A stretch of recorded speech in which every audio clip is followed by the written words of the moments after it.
Estos perros y sus dueños están contentos de que estos voluntarios de un año de misión hayan vuelto parte de su comunidad. Los jóvenes voluntarios vienen de la ciudad capital de Ecuador, Quito, para compartir el amor de Jesús, y sorprendentemente eso incluye cuidar de los perros. La historia comienza cuando una pareja de pioneros de Misión Global, Cristian y Maribel, se mudaron a esta comunidad y no encontraron adventistas aquí. Queríamos llegar a un grupo de gente profesionales, de pronto personas que por varias razones no se ha llegado a... Como iglesia no hemos llegado a tocar sus corazones, su vida. De este vecindario de clase media alta, las personas parecen tener todo lo que necesitan, como lindas casas y carros. Los desafíos en este lugar es que ellos nos abran su corazón. Primero queremos que nos abran la puerta de su hogar, y cuando ya nos abren la puerta de su hogar... Cristian y Maribel comenzaron por descubrir qué era lo que las personas de verdad necesitaban.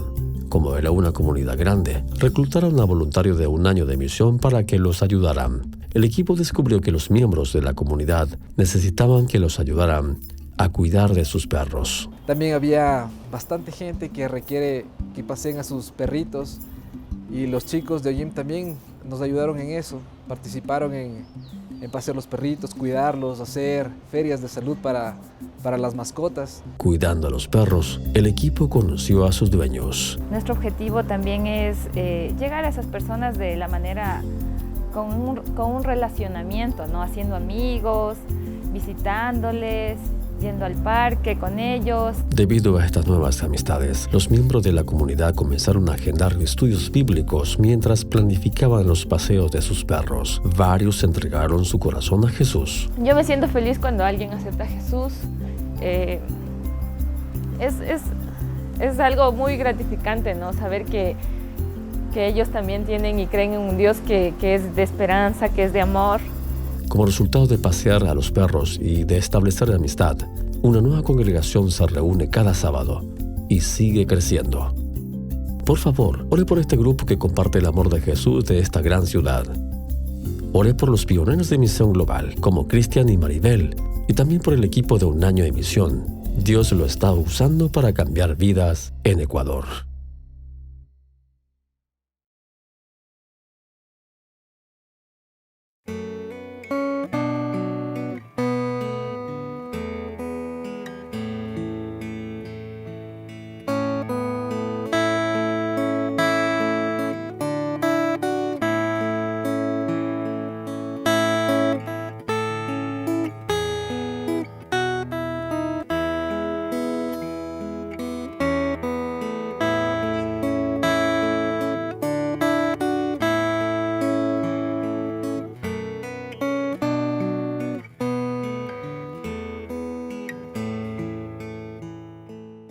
Muy buenos días, mis queridos hermanos. Un placer nuevamente de estar con ustedes. Ya hoy es sábado 16 de enero del año 2021.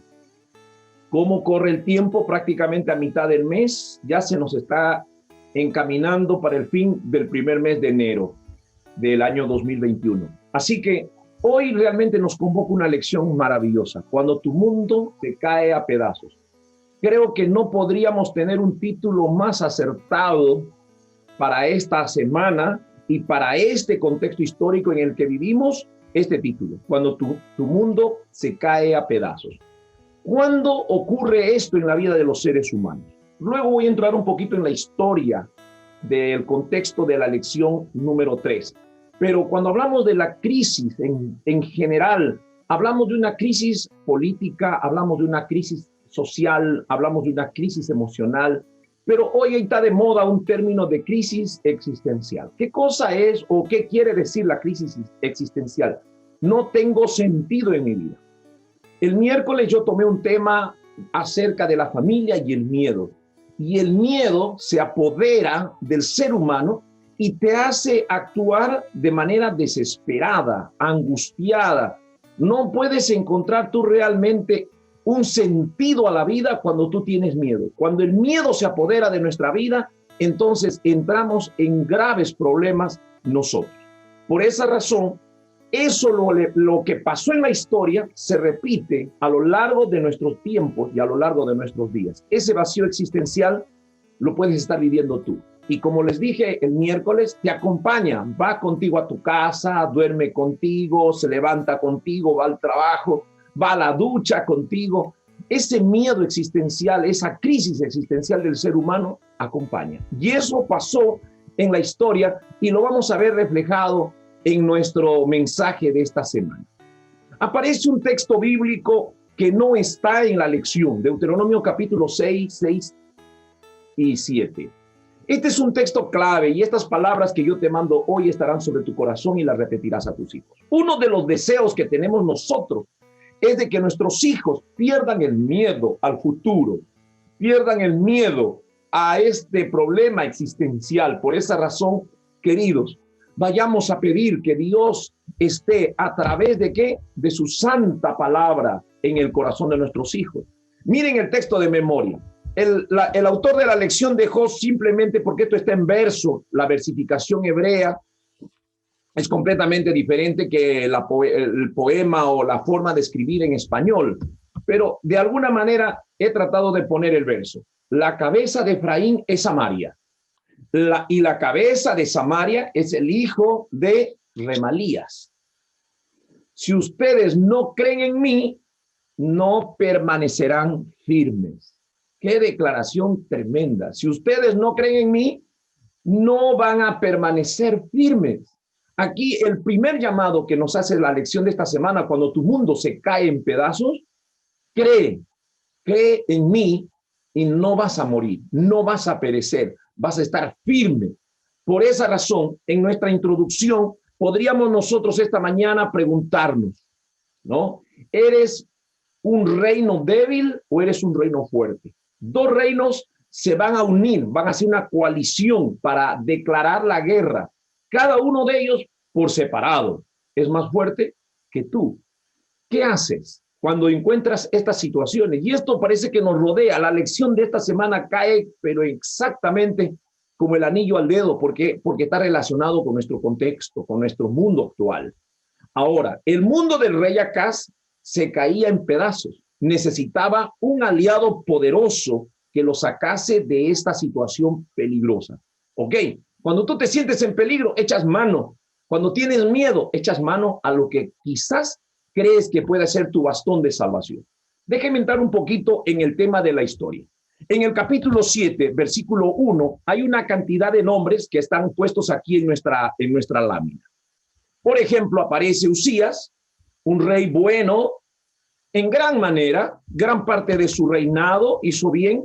Lamentablemente, al final de sus años cayó en una falta de convicción o falta de creer en el Señor y pues murió, ya estudiamos la semana pasada, murió con una lepra inmediata. Jotán lo reemplazó, incluso buscando un poco en la arqueología encontré que en esos días la moneda llevaba el rostro de Jotán, este rey, ¿no? Pero hizo también cosas buenas, pero inmediatamente lo reemplazó Acaz. Y la lección de esta semana va a hablarnos sobre Acaz. Y si tú ves, en mi mapa está relacionado al reino de Judá, ¿no? Al reino de Judá, ¿no? Su capital, Jerusalén. Y por el otro lado, vamos a encontrar ¿a quién? Vamos a encontrar al rey Peca de Israel y al rey Risín de Siria. Por esa razón que tú vas a encontrar que ese rey famoso Risín, en la historia lo conocen como uno de los guerreros. No es un Alejandro Magno, pero tenía la connotación de ser un guerrero. Y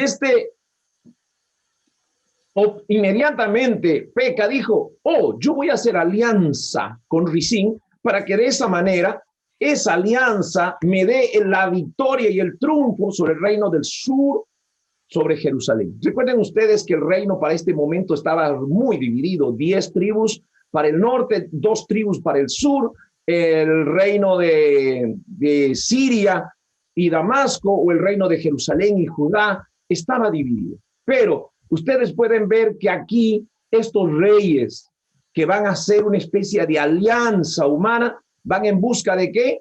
De esto. Y acá vienen las preguntas de esta mañana, que las vamos a resolver con nuestro panel.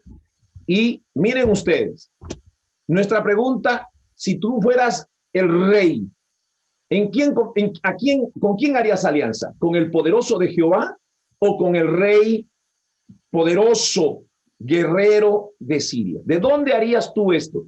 Por esa razón que nuestro bosquejo de esta mañana está peligro del norte. Cuando el pastor Raúl nos hable un poquito de esta sección peligro del norte, luego pastor Braulio nos va a hablar intento de intercepción. Luego pastor Raúl nos va a tomar la otra parte, la otra oportunidad que Dios nos da a través de Isaías 7, señal de un hijo, pastor Braulio, y voy a cerrar en el día jueves, Dios con nosotros, Isaías. Así que, pues, doy la bienvenida en este momento a pastor Raúl, que va a introducir esta parte tan importante en la lección de escuela sabática. Buenos días. Parece que el pastor Elías ya contestó la pregunta del domingo, ya hizo la historia, pero vamos a repasar un poquito en relación a este rey Usías. El versículo de Isaías dice que, del rey Acaz. Dice que el rey Acaz era hijo de Jotán. Y Jotán era hijo de Usías. Se nota que Jotán, de acuerdo al relato bíblico, fue un rey bueno. Pero este rey Acaz salió, pero desviado totalmente. Yo les decía a mis hijos cuando eran pequeños, hijos, el que no aprende oyendo, aprende sintiendo. Y eso es lo que realmente el Señor hace con su pueblo. No aprenden oyendo, han de aprender sintiendo. Bueno, vamos a repasar un poquito para que grabemos bien en relación a la historia. En la historia, ¿quién gobernaba en ese momento en la parte del sur? Porque estaba dividido el sur y el norte. Al sur, a la parte del reino del sur, que estaba compuesto por dos tribus, Judá y Benjamín, tenían su sede en Jerusalén, la ciudad santa. Y los otros 10 reinos estaban en Samaria y se conoce como el reino de Israel o el reino de Efraín. Y este reino era más fuerte que Judá, pero a pesar de eso se había aliado con los sirios. Bueno, aquí habla con Siria, su capital Damasco, y el rey era Resín. Estos dos se habían aliado para hacer la guerra a Judá, que era débil. Y ahí por eso el relato bíblico nos hace referencia de que no solamente el rey, sino todos ahí comenzaron a temblar. Por eso cuando se habla del día domingo, los peligros del norte, nosotros también podemos tener muchos peligros. Peligros del norte, del sur, de cualquier lugar. ¿Cómo reaccionamos frente a una situación difícil como se encontraba en estos momentos el rey Acaz? Con toda su suficiencia que él tenía, cómo se había desviado de los caminos del Señor, y ahora el Señor le está dando un jaloncito de oreja para que él reaccione. ¿Dónde buscar ayuda? Ahora, ustedes encuentran ahí que el rey del norte, que era Peca, un rey débil, se asoció con el rey de Asiria, el rey de Siria. Vamos a hacer la diferencia entre Siria y Asiria. Peca se asocia con Siria. Ahora, ¿a dónde recurre Acaz? ¿A dónde busca su ayuda, su protección? No busca en Dios, busca en otro rey. Y este es el rey de Asiria. Asiria tenía su sede en Babilonia. Y el rey de Asiria era Tiglat-Pileser III. Y entonces, este se asocia para protegerse. ¿Dónde nosotros nos asociamos? ¿Con quién nos unimos? ¿A quién buscamos cuando estamos en una situación difícil? Ahora, aquí en la Biblia encontramos en Isaías capítulo 7, versículo 2, dice, y vino la nueva a la casa de David, diciendo, Siria, no se olviden, Siria, su capital Damasco, el rey era Resín, se asoció con Israel, con Peca, que era el rey de Israel, un rey débil. Se asoció, entonces, Siria se ha confederado con Efraín, porque también a Israel se le conocía con el nombre de Efraín, del reino de Efraín. Y se le estremeció el corazón y el corazón de su pueblo, no solamente del rey, sino de su pueblo. Porque si el rey está temiendo, está temblando, ¿qué le queda al pueblo? ¿Qué le queda a los dirigentes? Y dice que temblaba de tal manera que se estremecían como los árboles del monte a causa del viento.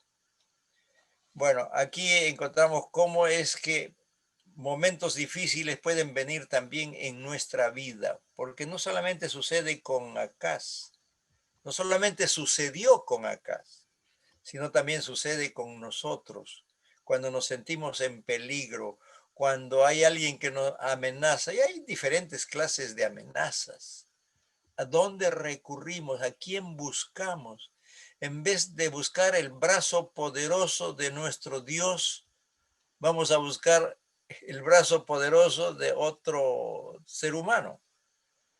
Y ahí es donde nosotros tenemos que aprender una hermosa lección para nuestra experiencia cristiana, de no buscar a Dios en último momento, sino buscar a Dios todos los días. Amén. Qué bueno.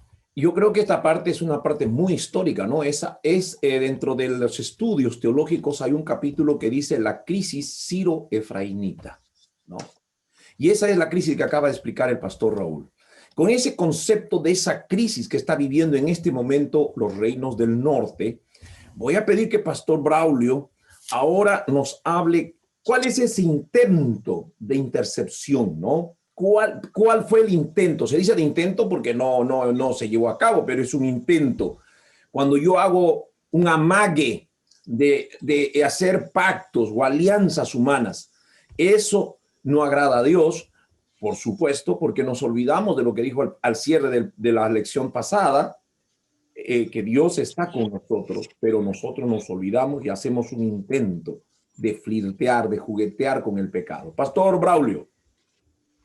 Buenos días, apreciados hermanos. Una alegría saludarles. Básicamente, después de la orientación, de la ubicación en el contexto, podemos ir rápido en esta sección que dice intento de intercepción, básicamente porque en el libro de las crónicas, es decir, en los hechos históricos, en 2 de Crónicas, capítulo 28, dice lo siguiente, y 20 años era Acaz cuando comenzó a reinar, y 16 años reinó en Jerusalén, mas no hizo lo recto ante los ojos de Jehová, como David su padre. Este contexto y hasta el capítulo o versículo 19 ayuda a entender por qué razón Dios intentaba no solamente captar su atención, sino buscar que él tuviese confianza y volviese a Dios. Porque en Isaías capítulo 7, versículo desde el 3 dice, entonces Jehová dijo a Isaías, sal ahora al encuentro de Acaz, tú y Sear-Jesús, tu hijo, al extremo del acueducto del estanque de arriba y en el camino de la heredad del lavador. Y dile, guarda y repósate, no temas, ni se turbe tu corazón a causa de estos dos cabos de tizón que humean, por el ardor de la ira de Resín de Siria y el hijo de Remalías. Ha acordado maligno consejo contra ti el sirio, con Efraín y con el hijo de Remalías, diciendo, vamos contra Judá, aterroricémosla y repartámosla entre nosotros y pongamos en medio de ella por rey al hijo de Tabel. Y sucesivamente así trata de explicar este contexto de la intercesión, de la ayuda de Dios a través de Isaías el profeta. Todos podemos ser un instrumento de ayuda para entender los planes de Dios y no solamente eso, en este caso, para ayudar a volver a los caminos de Dios a aquel rey que había sido elegido por Dios, obviamente, pero él se había desorientado, descarriado, apartado. Sin embargo, Dios intentó hacerle volver. Ahora, bajo esta crisis, cuando el mundo se le estaba viniendo encima, él tenía que tomar una decisión y allí está, a través del profeta Isaías, la mano ayudadora de Dios en la mayor decisión de la vida, en la crisis de ir a la fuente de ayuda verdadera. No la ayuda circunstancial o aparentemente que pueda reflejar ayuda verdadera, sino a la única ayuda que tendría que ser Dios en toda nuestra vida. Sin embargo, lo que aconteció con Acaz es que él no entendió esa ayuda. Es más, esa ayuda tenía un propósito, porque el hijo de Isaías tenía el nombre, un remanente volverá, o sea, estaba tratando de tipificar, de hacerle entender que por favor entiende que a pesar de que todo lo que acontezca, a pesar de que toda la realidad que tú veas, que Tiglapileser, que es el rey más perverso, dice que en sus banquetes quemaba, mataba y estrangulaba seres humanos para celebrar. A pesar de eso, este rey asirio, a pesar de los reyes de Siria y el rey de Israel y la permanente opresión o intento de tomar, a pesar de todo, tiene que confiar. Y entonces el profeta va y entonces obedece, le hace un llamado. Tienes que buscar la ayuda de Dios. Sin embargo, tristemente uno diría después de la historia, wow, pero tan fácil, ¿por qué no puedo ir a Dios? Eso es lo desafiante, ir a nuestra ayuda. Es más, él dijo, ¿cómo voy a desafiar a Dios o cómo voy a probar? Y creo que lo vamos a ver en el siguiente pasaje, pero debemos buscar la ayuda en el lugar correcto y en la persona correcta, en el único que puede ayudarnos. ¿Quién? Dios. Ven, qué bueno. En esta otra parte de la lección que corresponde al martes, del martes 12 pasado, Pastor Raúl, el profeta Isaías en el capítulo 7, los versos 10 al 13, hablan acerca de la otra oportunidad,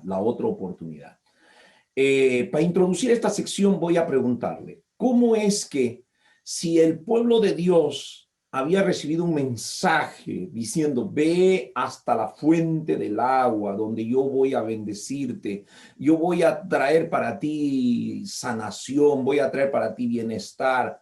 ¿Por qué nos cuesta tanto, pastor, tener que aceptar esa oportunidad de la misericordia de Dios? Porque Dios es misericordioso, Dios siempre está, Él no ha fallado, su amor no ha cambiado. A pesar de las perversidades de Acaz quemando a sus propios hijos, el amor de Dios no ha cambiado. ¿Por qué nosotros nos cuesta tener o aceptar la otra oportunidad? Bueno, yo he reflexionado mucho acerca de esto, de cómo es que a veces nosotros tenemos una idea equivocada de Dios, de la forma como Dios reacciona frente al pecador que se extravía del camino. ¿Por qué? Porque nosotros no hemos experimentado realmente la misericordia de Dios en nuestra vida, porque si hubiésemos experimentado, no tendríamos expresiones como estas, por ejemplo, dice, este no tiene perdón de Dios. ¿Cómo es que no tiene perdón de Dios? ¿Cómo sabemos nosotros? Es que nosotros estamos calificando a Dios de la manera como, de manera egoísta, nosotros reaccionamos frente a aquel que se equivoca. A este no le perdono. O si lo que te perdono, pero no me olvido. En cambio, qué Dios maravilloso el que tenemos, el Dios de las oportunidades, el Dios de la misericordia. Y ahora aquí encontramos nosotros a Isaías haciéndole una invitación a este rey Acaz que se había desviado. Y aquí en la lección dice, en la introducción ahí del día martes, dice, Acaz no respondió al llamado de fe de Isaías. Entonces, misericordiosamente, Dios dio otra oportunidad al rey diciendo que pidiera una señal, ya sea de abajo en lo profundo o de arriba en lo alto. Aquí hay una invitación que el Señor nos hace. Bueno, cuando yo digo nos hace, porque no es solamente para la historia, es también para nosotros. Cuando nosotros nos equivocamos, cuando erramos, cuando nos desviamos del camino, que el Señor nos extiende su misericordia. Y ahora aquí el Señor dice, pídeme una señal. Ahora tenemos que tener cuidado también con esto, ¿no? Que nosotros a veces pedimos tantas señales al Señor o pedimos pruebas al Señor o hacemos de esto una cosa tan liviana que nos olvidamos que no es estar jugando con el Señor también, ¿no? Entonces tenemos que tener cuidado cuando nosotros le pedimos pruebas a Dios, porque Dios es el que nos pide a nosotros. Conocemos ahí, por ejemplo, en la promesa de la fidelidad y la confianza al devolver los diezmos al Señor, según Malaquías, ¿no? Cuando dice, pruébame, dice el Señor, pruébame. Le probamos, a ver, pruébale ahí. ¿Por qué le vamos a estar pidiendo otra prueba al Señor? Entonces, pareciera aquí la respuesta de Acaz, pareciera que es una respuesta piadosa, es una respuesta sincera. Dice, no pediré y no tentaré a Jehová. Parece que es una respuesta bonita, ¿no? No le voy a tentar a Jehová. ¿Y cuántas cosas podría haber pedido Acaz? Y que nosotros siempre estamos pensando, si el Señor me dice, pídeme algo, Señor, por favor, quiero sacarme la lotería. ¿No? Porque estamos siempre pensando de una manera egoísta. Y esa misma prueba le puso Dios a Salomón, pídeme, pídeme. Y él podía haberle pedido riquezas, y podía pedir fama, poder. Le pidió sabiduría. Ahora, ¿qué podría haberle pedido? ¿Qué señal podría haberle pedido Acaz a Dios? Tenía muchas cosas que pedir, pero es que siempre pensamos, cuando el Señor nos da la oportunidad, pensamos de manera egoísta. ¿En qué me voy a beneficiar? Porque ¿qué podría haberle pedido Acaz al Señor? Podría haberle pedido perdón. Dame una señal de que tú me has perdonado, que tú no me has abandonado. Eso podría haberle pedido, ¿no?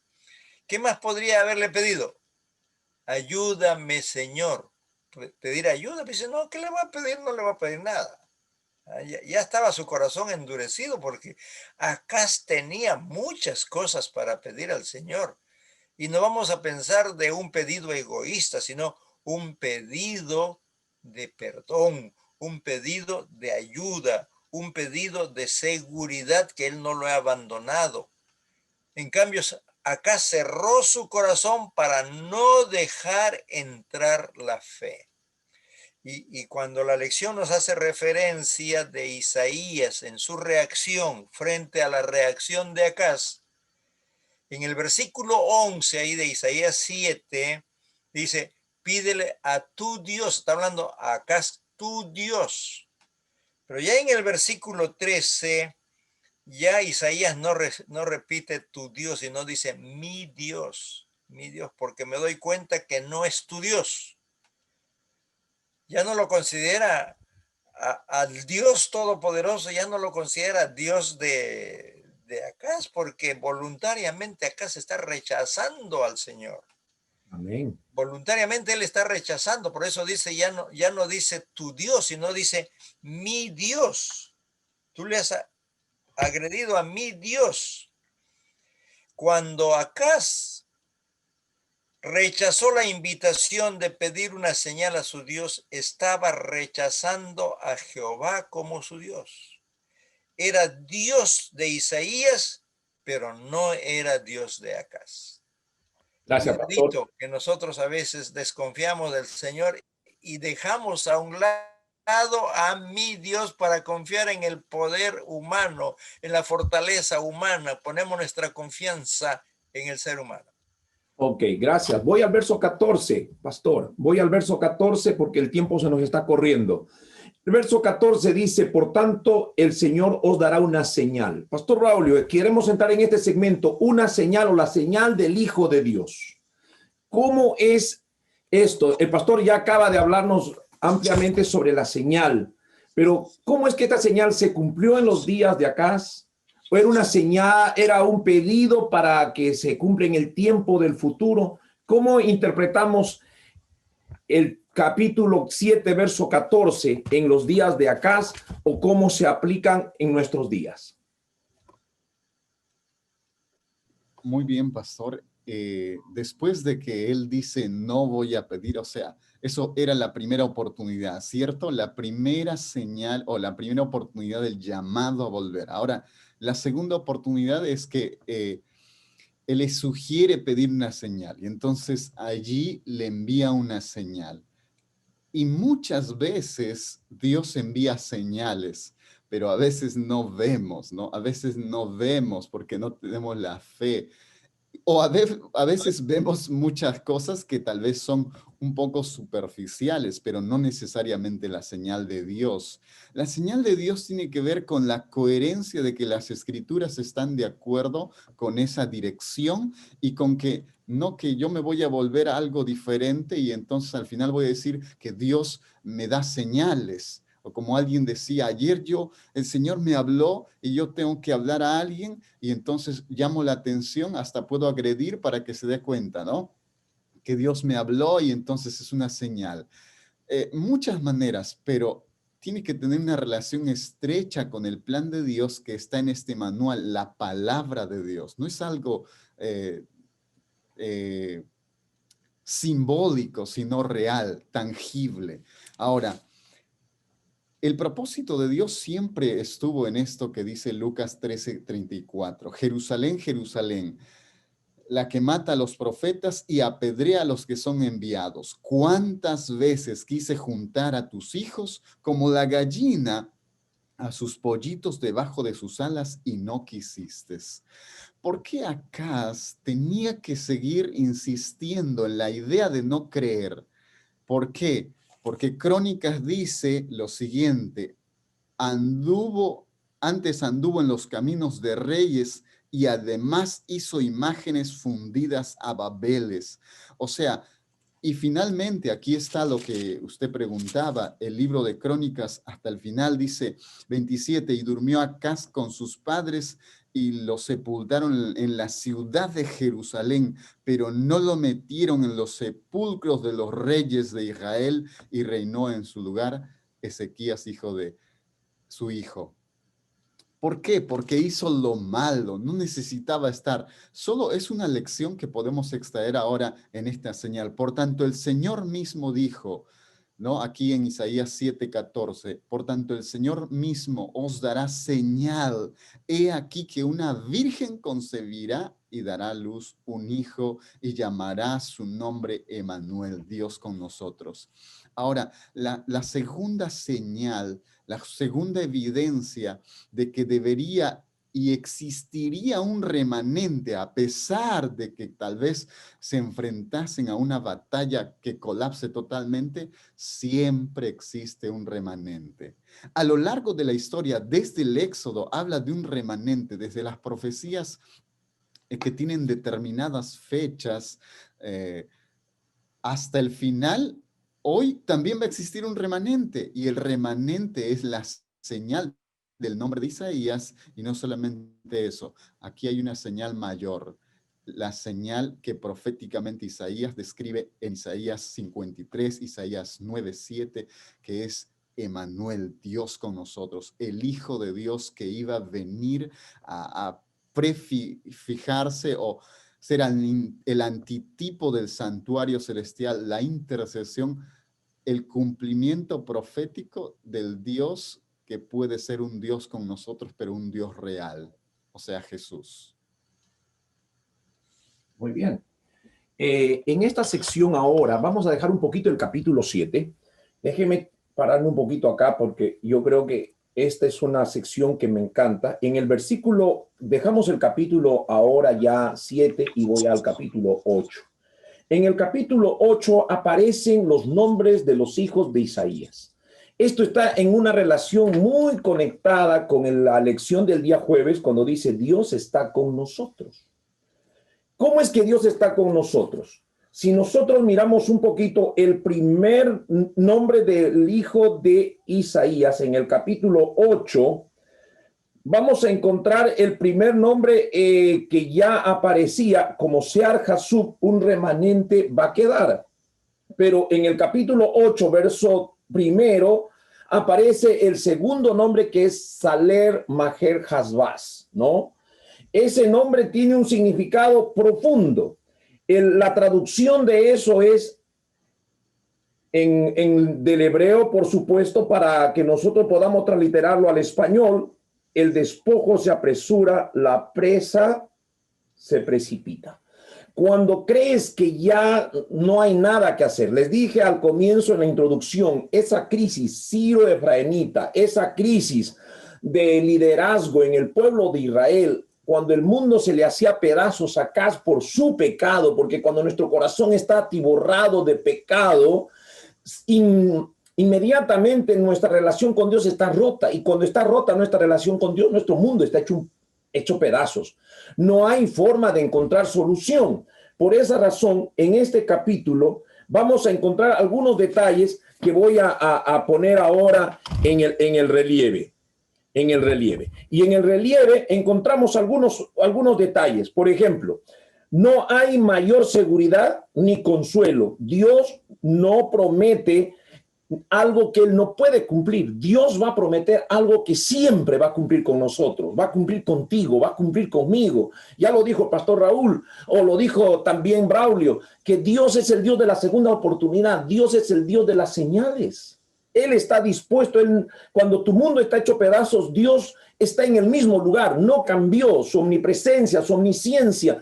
Dios está en el mismo lugar. Es el hombre el que se ha mudado o ha salido de la tierra de bendición y se ha caminado para la tierra de la maldad, de la autodestrucción. Pero Dios está en el mismo lugar. Dios está dispuesto ¿a qué? A transformar nuestro corazón, a transformar nuestro carácter. Está dispuesto a darnos una segunda oportunidad. Por esa razón, Dios a través de Isaías en forma visible le dijo, Saler Mahaz Hasban. Eso le está diciendo en otras palabras. El despojo se apresura, la presa viene. Por favor, hijo mío, venga a mí. Dios está con nosotros. Yo estoy contigo. Ahora, aquí en el folleto de la escuela sabática, no puedo pasar por alto, hay una cita extraordinaria. Aunque el Señor no se presente en forma física en la tierra, atraviesa las experiencias de su pueblo junto a él. Y pregunta, ¿dónde estaba el Señor cuando la multitud condenó a Esteban? De pie a la derecha de Dios, Hechos capítulo 107:55. ¿Dónde estaba Dios? De pie al lado derecho ¿de quién? De Esteban. Esteban no estaba solo. Por eso cuando tenemos que atravesar en estos últimos días nuestras luchas, nuestros conflictos, Dios siempre está con nosotros. Otra evidencia, pero cuando Jesús ascendió al cielo, se sentó a la diestra y majestad de las alturas, según Hebreos 1:3. Pregunta, ¿por qué se puso de pie cuando Esteban estaba probablemente a punto de morir apedreado? ¿Por qué se puso de pie? Como dijo Morris Benden, Jesús no iba a soportar eso sentado. Hermano, increíble. Él se pone de pie, él está sentado y dice, yo me pongo de pie. Y esa es la señal escrita en el libro de Hebreos capítulo 1:3. Se puso de pie. Dios está con nosotros. No tengo la menor duda que cuando Esteban fue apedreado, Dios estaba con él. Cuando tú, hermano querido, te sientas en el peor momento, Dios siempre está en el mismo lugar. No olvides, Dios está en el campo de la bendición. Y que la lección de este trimestre y de esta semana realmente nos haga meditar. Pastor Raúl, ¿por qué no hacemos la conclusión final de la lección antes de que entremos a mi grupo pequeño, mi familia? Bueno, el título ya nos llama bastante la atención. Cuando nuestro mundo se cae a pedazos. ¿Quién no ha tenido algún momento de crisis en su vida, algún problema, alguna dificultad, donde pareciera que se terminó todo? Unos más, otros menos. No vamos aquí a decir que todos hemos pasado por la misma situación. Unos pasan peor momento, otros a lo mejor no pasan tan agudamente momentos de crisis. Sin embargo, nosotros tenemos que entender que qué bueno es tener puesta nuestra confianza en nuestro Dios creador. Nosotros encontramos en la Biblia, en ningún lugar dice que los hijos de Dios no tendrán problemas. Y no estamos hablando aquí solamente de los que hacen mal, ¿no? Porque los que hacen mal reciben los resultados de su mal camino, ¿no? Pero también los buenos, porque algunos dicen, pero yo soy bueno, yo hago lo recto delante de los ojos del Señor, ¿y por qué yo tengo que sufrir estas cosas? En la Biblia no encontramos que nunca tendremos problemas. El Hijo de Dios no tendrá, no encontramos eso. Lo que sí encontramos son las promesas del Señor. Por ejemplo, el salmista dice, Dios es nuestro amparo y fortaleza, nuestro pronto auxilio en las tribulaciones. ¿Qué es lo que tenemos que aprender? Es solamente a poner nuestra confianza en Él. La otra lección, no nos olvidemos que Dios nunca se olvidará de nosotros, de sus hijos, no se va a olvidar. ¿Se podrá olvidar la mujer del hijo de su vientre? Es probable, dice, es probable. Pero yo no me voy a olvidar de ti. Y esa es la otra seguridad que nosotros tenemos que entender. Y finalmente, qué palabra bonita el nombre Emmanuel. Dios con nosotros.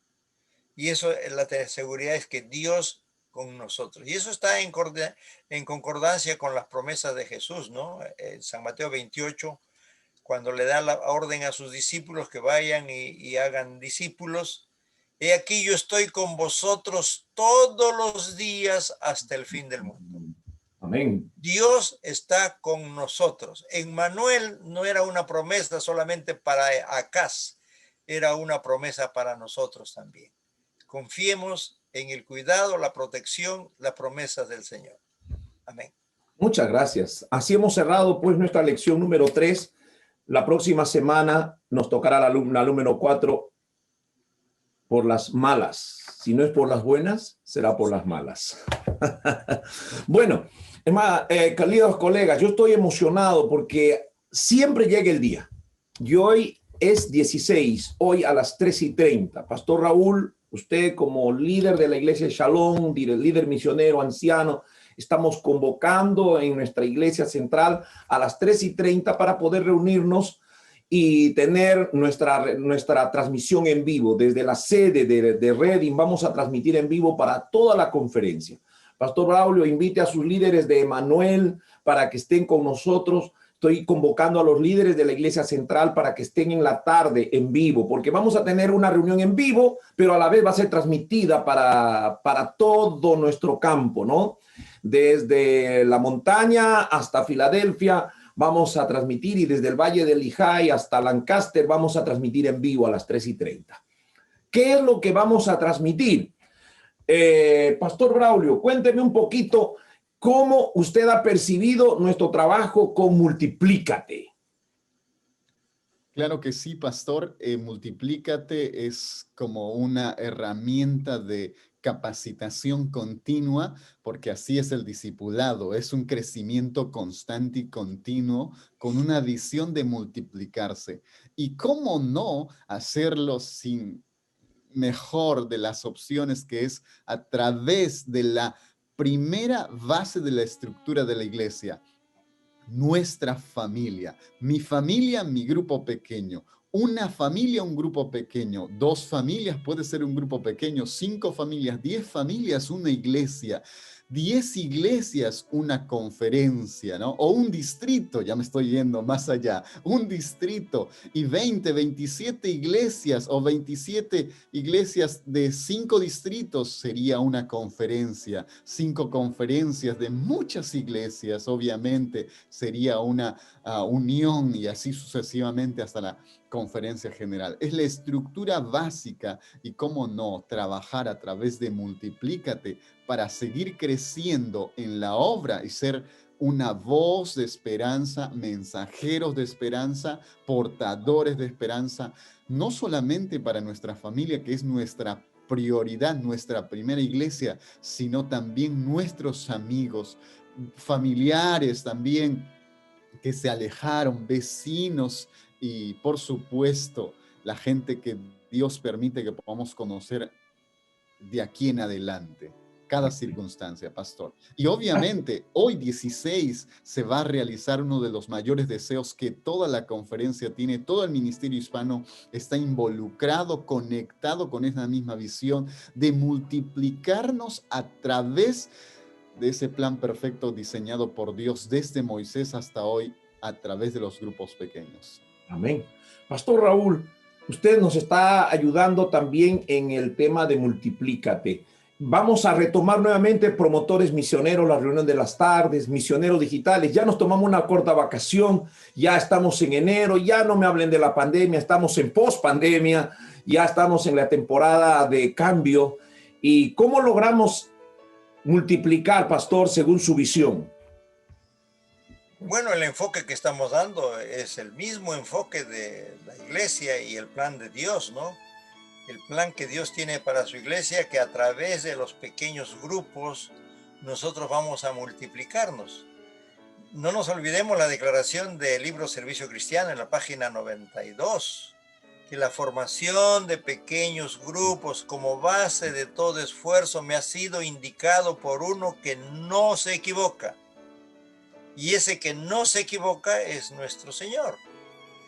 No nos vamos a confundir en relación con el maravilloso privilegio que tenemos de predicar el Evangelio, y a veces usamos demasiados métodos, a veces nos inventamos métodos, pero no nos olvidemos, ya hemos estudiado esto y los hermanos saben, porque en un trimestre estudiamos sobre el plan de la predicación del Evangelio, ¿no? Cuando dice, solo el método de Cristo dará valor, nos va a dar los mejores resultados. Sigamos el método de Cristo en relación al trabajo que tenemos que hacer. Y todo depende del núcleo. ¿Cuál es el núcleo de la sociedad? ¿Cuál es el núcleo de la iglesia? La familia.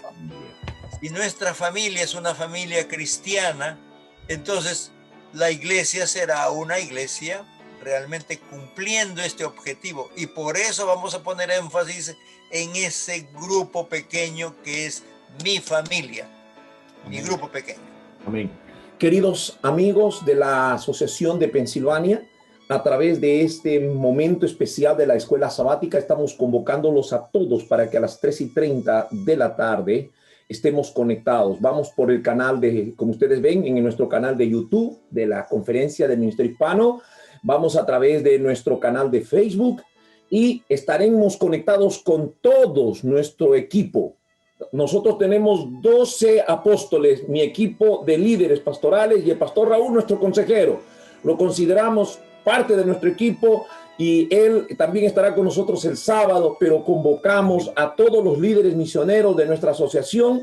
Si no se conectan por Zoom, conéctese por YouTube, y si no por Facebook, pero conéctese. Y los líderes de la iglesia o del distrito de Redding estamos convocados en la iglesia central 3:20 de la tarde para estar conectados, preparados, porque a las 3:30 estamos saliendo al aire. Dios los bendiga, un feliz sábado. Gracias, Pastor Braulio, gracias, Pastor Raúl. Convocados para la reunión del sábado a las 3:30. Que el Señor esté con cada uno de nosotros. Maranata.